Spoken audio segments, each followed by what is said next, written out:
Bat হাতে মোটেও সময়টা ভালো যাচ্ছে না লিটন দাসের। রান করতে যেন ভুলতেই বসেছে টাইগারের ওপেনার। জিম্বাবুয়ের বিপক্ষে প্রথম টি-20 ম্যাচে 1 রান করার পর গতকাল দ্বিতীয় টি-20 ম্যাচে করছেন 25 বলে 23 রান।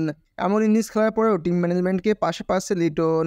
দলের সহকারী কোচ নিক পোথাস জানালেন, এই ওপেনারের সমর্থন নিয়ে কোনো সন্দেহ নেই তার।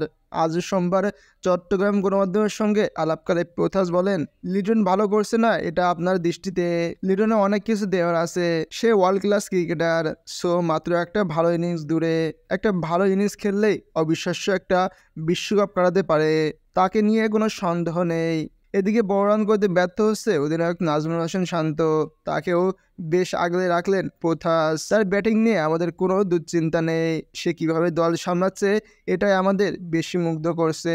বেশ তরুণ একজন অধিনায়ক হিসেবে সে অনেক ভালো করছে, সাহসী ভূমিকা রাখছে। ভবিষ্যতে আমরা এর সুফল পেতে যাচ্ছি।